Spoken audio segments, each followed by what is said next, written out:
What's going on? So, we're at episode 61, which is crazy. And having done January, February, March, April, May, June, like a solid 6 months of live streams, interviews, topics, different subjects that have to do with the dance journey. I'd like to talk about where we move from there. Okay, so my name is Joel Casanova, in case you don't know. I'm the creator and founder of Beat Hunter Dance. I'm the host of this talk show. I'm the instructor at Beat Hunter Dance. I love you and want you to grow and dance. So today we're talking about transitions, specifically in dance. So I've talked about how a dance journey is like a living, breathing, organic thing, right? It's a process. It's a road that you travel on. So transitions are basically like different chapters or new chapters in your dance journey. My mom used to tell me all the time that what I have, and if you have like something that you are growing that has multiple pieces to it, it's like attending a garden, right? So some things are like flowers and they need to be watered every day, or you're growing like watermelons, right? You're watering those every day, I guess. Or some things are like succulents, like cacti, and you're like watering them like once a month, maybe, if they need it. And so you're constantly changing what you need to do based off of what you're feeding. So if you see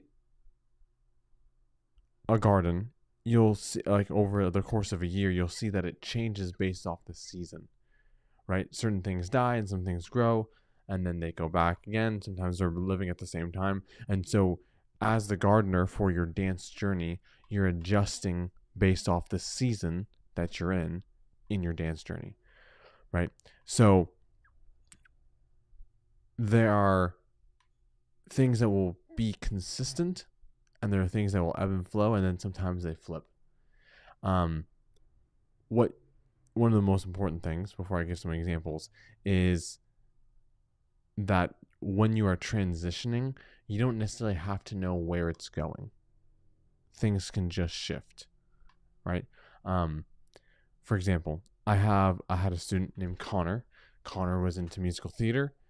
He was incredible, and he wanted to grow into like a triple threat by taking dance lessons, right? So he got into dance lessons, and it was kind of like I need to get good at this so that I can do musical theater and get more auditions, which is awesome.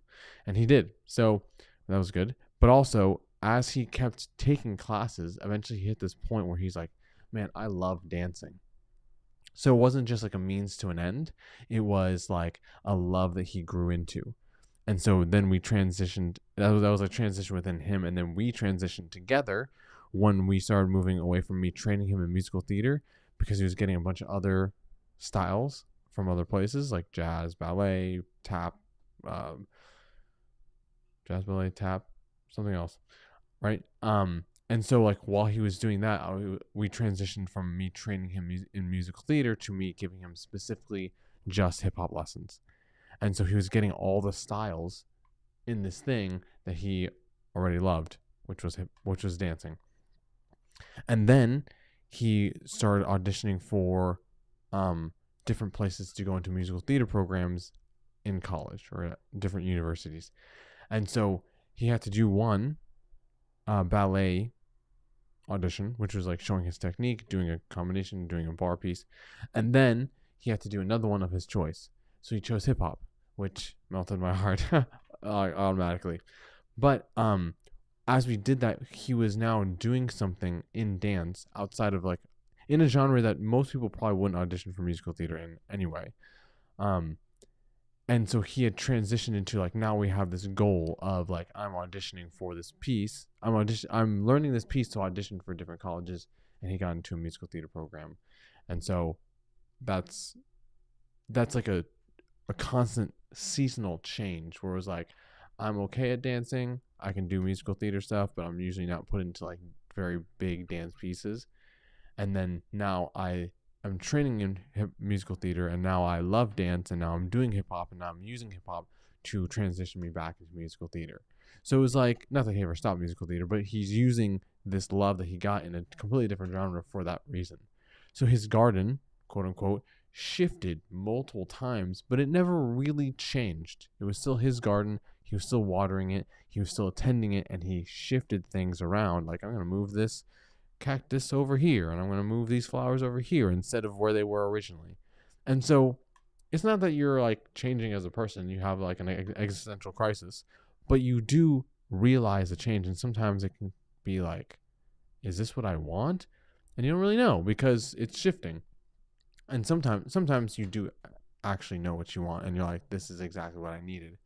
But even then, you still don't know what's happening because it's a new season of your life. It's a new chapter in your dance journey. The next person is Giselle.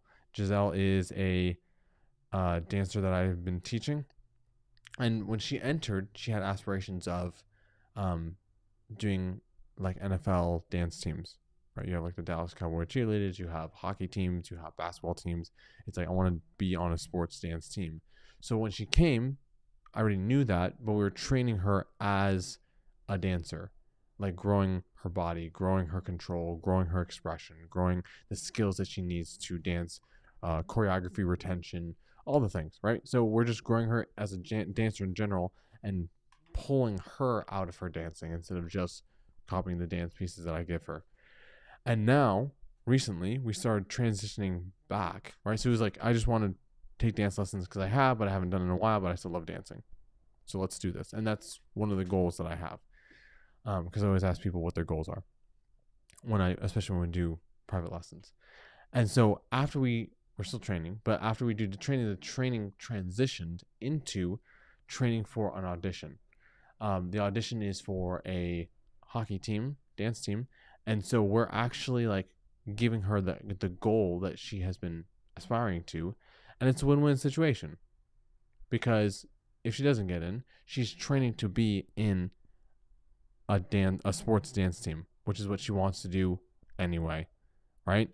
But if she does get in, then she is now on a sports dance team, which she wanted to do anyway, and then she can grow from there because she can grow that skill of being on a sports dance team and start kind of climbing the ranks, like going into like bigger teams or maybe transitioning to other sports, right?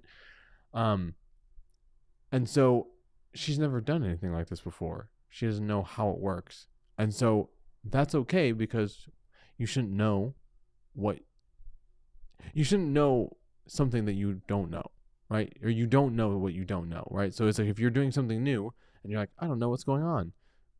That's normal. You've never done it before.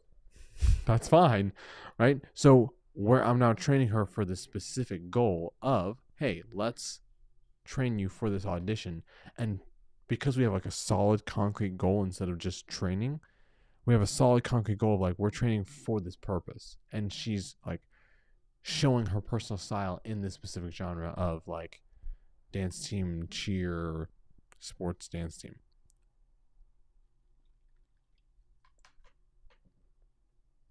And then finally, there's this guy named Joel Casanova, right? He started some talk show. That's what I hear. It's a rumor. So when I was first dancing, the first transition, one of the biggest transitions I had was going from dancer to teacher to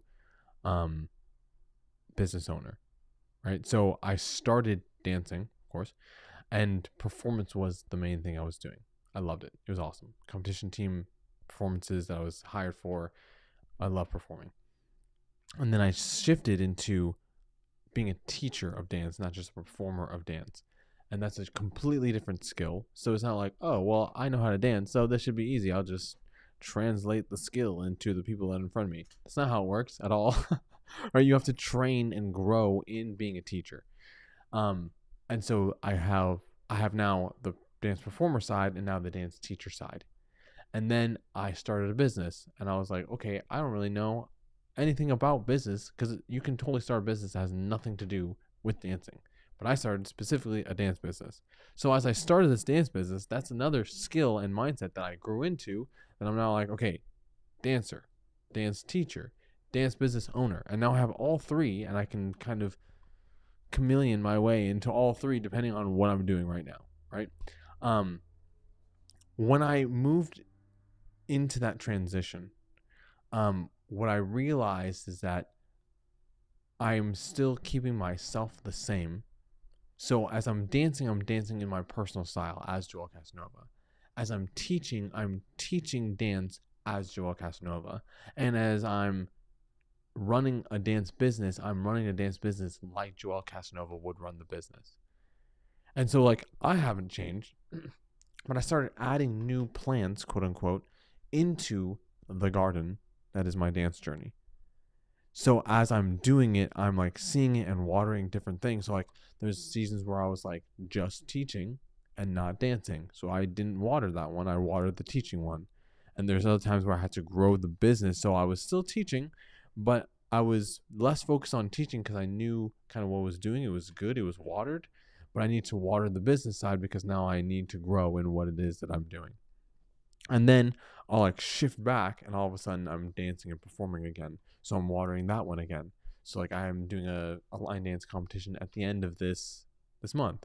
So like that's me competing again for the first time in like a million years, right? In the same way that this past Christmas I did like a Christmas show, and before that I did a music video, and before that I did, actually in between that, before the Christmas show was a live show for like a Jewish holiday, and before that it was a music video. Before that, it was a completely like non-dance related Shakespeare show. So it was like I had a bunch of, and there's also the musical theater, 2 musical theater pieces I did this past fall. So it's like there's so many performances that happened in this past fall, and then I didn't do anything in January because I was doing this, and this is a completely different thing, which is one of the last transitions that I did, which was I went from dance training, to dance education.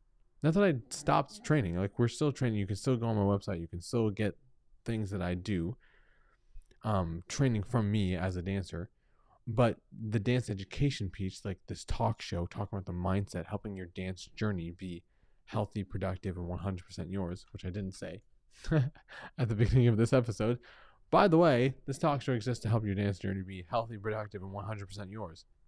So as I'm doing this talk show, I'm doing the education of the person. I'm proposing different mindsets and helping and grow the mindsets of the people watching, because the mindset is what's going to be making the decisions, right? You might be driving the car, but you, the person, depending on where you're going, will shift the car and make decisions to go right, left, or keep going straight.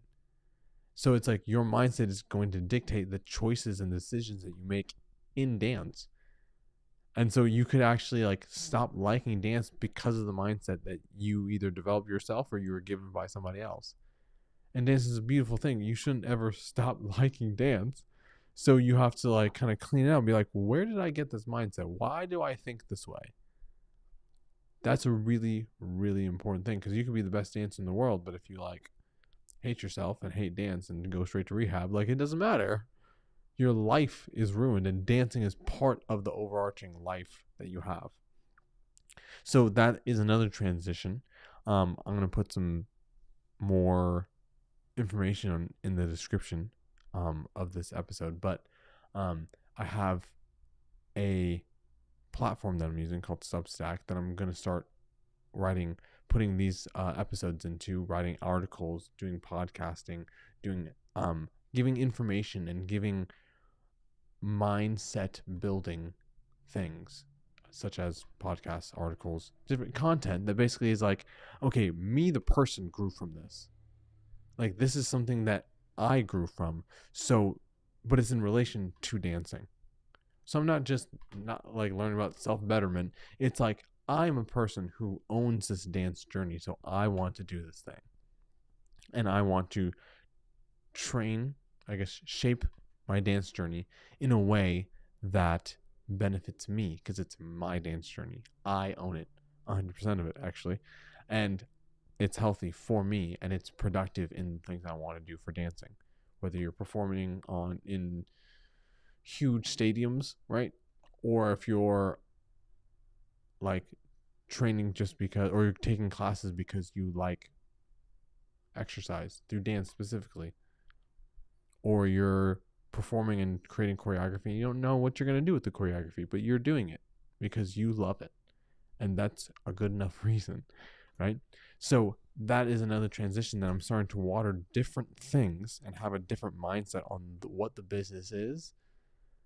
But I'm adding it on. I'm not just like leaving the garden and starting a new garden in a completely different state. I'm adding things to my garden, watering them at different times based off of what I need to do. So I hope that helps.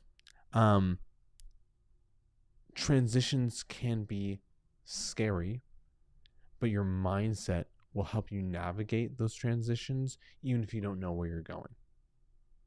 That's a really, really important thing to keep in mind. So like as I'm moving forward, there are certain things I don't know. Like I said before, you don't know what you don't know. But as you're transitioning into something that you don't know, you can know that your mindset is your foundation, which allows you to be like, okay, I know I'm not going to do something crazy or wild out run wild in the streets because I have no idea what's going on, have like an existential crisis, right? My mindset is this: I'm not going to do anything that's beyond my boundaries or beyond my standards, but this is going to look different. In my place, I'm going to start like brainstorming and writing articles and writing podcasts and episodes. Some of them will be exclusive. So if you become like a paid subscriber, you're going to get like personalized content, because that's what Behind the Dance is about. Personalized everything, right? The logo, which you can't see on the horizontal thing. The point is, like you're gonna get personalized things, and you can watch just the free stuff, which is fine. And I want you to grow through the free stuff. But if you want to support me in doing the articles, video podcasts, and personalized video calls with groups or individual people, the idea is like I'm trying to grow you and your mindset so that you can make your dance journey what it needs to be. And that is what Behind Her is all about. So as we're transitioning into a bunch of different things, you can find all that information on BehindHerDance.com and at BehindHerDance on Instagram. All the links for all the things I've been talking about are on there. So check it out. Have a great day. And here's some information about the classes I teach. Bye.